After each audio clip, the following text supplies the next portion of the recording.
on the part of and that's beautiful, just plunking it down and producing a marine, and obviously all that all that Stork will be able to crack out from there is probes, unless he can maybe lay down some cannons before the marines come out. Oh, and firebat, just because obviously, if you don't know, firebats are excellent against small units like worker units. So, now finally we have the Goon and the Reaver coming in with that shuttle just to lay down some pain on that firebat and maintain his expansion there.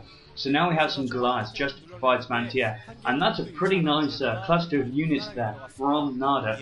I think, yeah, and now's the time to push out NaDa. You know, you don't want to really just be sitting on your troops like that and just waiting for it all to happen. You need to put some aggression down, man. You're a Terran. Begin the push. Begin the push.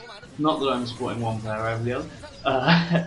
And so yeah, Goons quite wisely running away. They're probably going to want that Reaver support in order to be able to stand up against the siege tanks the way they are clustered together. Quite wisely the Dragoons are splitting into groups, and now we see some Zealots coming in, which of course will be very effective against the siege tanks if they can get past the initial death. And there goes down the Reaver goes down there. That's really unfortunate for Stork.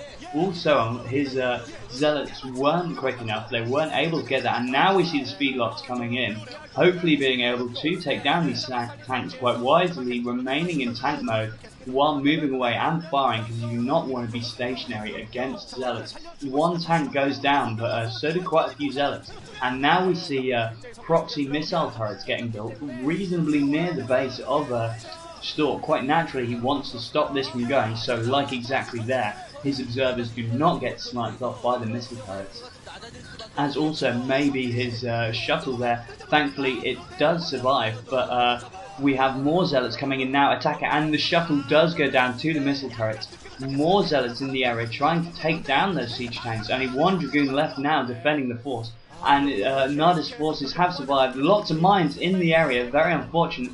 Taking down those two Zealots really not good for Stork, and now it appears as if if a soft container is in the works. Naturally though, we do have shuttles on the part of Stork, so he won't find it that hard to get out of his base. However, of course, it's just not nice to have that many Terran troops knocking on your front door. However, we will probably see some High Templar coming out in a mere moment and then laying down some storms, which will of course even the field and allow those siege tanks to be much less effective against Stork's troops. So now, now we have more shelling and a building of another missile turret in an even more forward position. Loads of Dragoons there, clustered by the Nexus, and it looks as if maybe that Nexus within the base is being shelled. This is Stork needs to come up to an answer with this fast. Maybe he's going to try with his shell to just drop some troops directly on top of the siege tank force there, trying to be a bit sly and manoeuvre around. And no, using the high ground to his advantage. That's loses the shuttle there, but that is a very clever play. Maybe should have tried to commit a little more than one Dragoon to that force. But quite wisely, while the siege tanks are looking one way, shooting at the one that was up on the ridge, the main Dragoon force comes in. But we have seen a lot of Dragoons go down to this continuing siege tank path, and the siege tanks are stacked up quite a bit back. So although Stork was able to push forward some amount, he wasn't able to continue the push as there were just more siege tanks waiting. And now we even see a supply depot being built out there, just to provide more cover for the Terran units. So even though we do have speedlots and a Reaver coming out, it's it's going to take a serious push forward. Oh, and huge mine there, and again another mine drag now. NaDa's force is decimated by his own mines. That's horribly unfortunate for him. Just a couple of siege tanks and some goons left, and now the Zealots coming in to mop up what remains. Thankfully there are still a few forces, more vultures coming in to attack. Maybe should time that a bit differently so that the Zealots were coming in around the same time as the Reaver. but the Reaver's probably also there just to mop up that little proxy missile turret group there and that supply depot. Using the engineering bay, as you saw there, to get a little scouting inside the base just to see what exactly is going on. And now we see the starport with the comsat tower, probably going to be seeing science vessels rather than battle cruisers, obviously. How can you forget the word battle cruiser? Honestly, more. Pull yourself together, man. And so now we see more sieging by the mineral line due to that unfortunate ridge placement there. Really, just not good for Stork. That when those mine drags went up and we just had huge casualties on the part of NaDa, it looked as if Stork might be able to break out, but he needed to have that Reaver there when the Zealots were coming out, but unfortunately he trickled his units out, he didn't move them out. There's one definitive block, and he paid the price for it. Now he has started to regroup a bit, got another Reaver in a shuttle, maybe going to try and do another slide drop, so not entirely sure, but we see that there's a dropship of his own on the part of, and it will be so bad if the shuttle goes down. That shuttle really needs, oh no! The shuttle and Reaver goes down, and here's the counter drop on the island expansion. So unfortunate for Stork.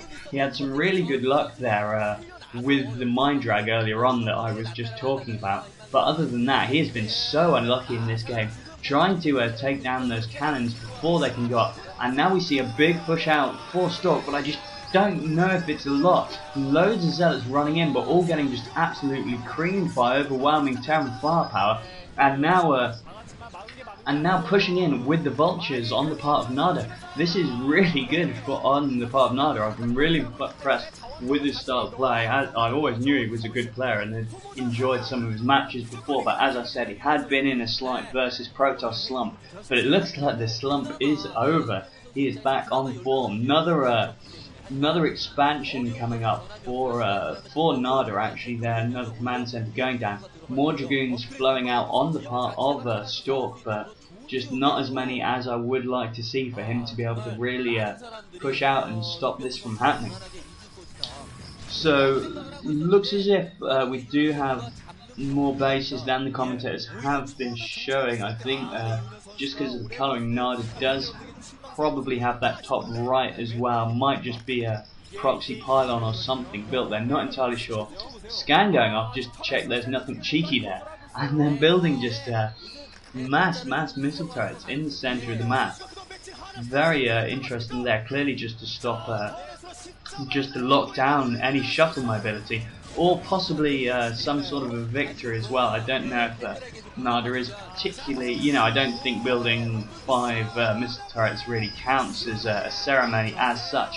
But anyway, we've got big Dragoon versus Vulture action. Vulture's just pushing in, acting as metal shields against these forces, laying down the mines, running away. We've had quite a few Dragoon deaths there, and so that, whatever that's all about, someone lay down a comment as to what's that about, because I'm sorry.